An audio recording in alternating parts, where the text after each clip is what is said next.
Hi,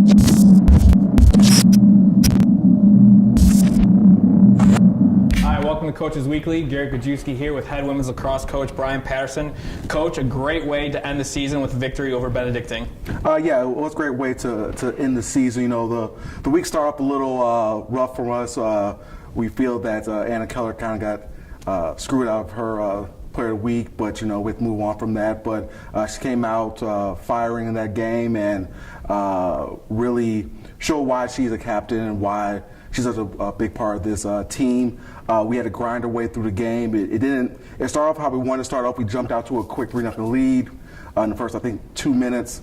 Then we had to grind the rest of the game. But our mental toughness, our mental fortitude were on point, and we came through with the victory, even though we had to really grind it out, though. Yeah, I really thought you guys ended the season strong, winning 3 straight games and 4 out of your last 5. Yeah, you know, that's a great way to end. You know, we have a goal, always win the last game of the season, and the way we win the last 3, we win the last 4 conference games overall. You know, we really shot ourselves up the standings and really put ourselves on a map for next year, that people are going to actually take us seriously and see us as a real threat to contend for spots in the conference tournament.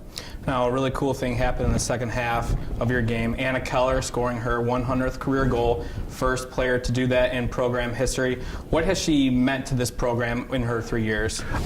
She's meant a ton to this program, not only on the field, because her on-the-field exploits are well documented, but even off the field, being a true leader, true captain of this team. You know, you got to remember that this is a player that has a volleyball background. She never picked up a lacrosse stick until her sophomore year, and to come through like this and get that achievement, that high watermark of 100 goals for a career is something that's just spectacular, something that most people will never be able to achieve, especially given how little time she's played the sport.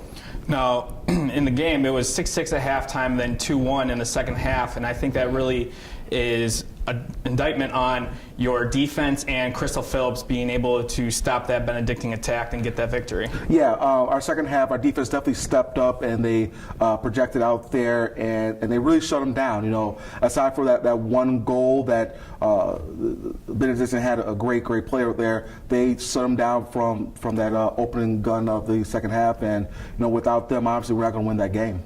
Now, you guys battled some injuries throughout the year, and I know your ultimate goal was to make the conference tournament, but just recap 2018 for us. Yeah, like you said, we should have known there was going to be a serious problem when our first game, our player blows out her knee, is done for the year. Then from there, we have news that another one has a torn labrum. From there, another torn labrum. Some other nicks and bumps and bruises from here on out, which is commonplace in any sport. But for these players to come together, not worry about those setbacks, and just come together as a team and keep playing, you know, is a real testament to how great this team really is, and how special they really are, and how much we're going to miss them all. You know, if you look back, we're 2 goals away from being in a conference tournament.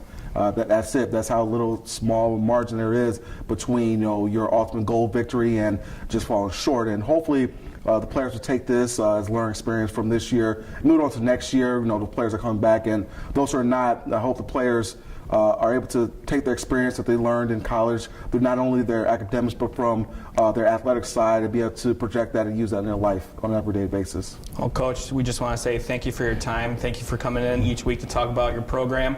Cougar fans. But before you sign off, I want to thank you also. You know, you have done a great job here over the last couple of years, and you put a lot of time and effort and energy in these interviews, and you're going to be sorely missed. Well, thank you very much. I appreciate that. Cougar fans, thank you for tuning in all year. We will see you again in 2019.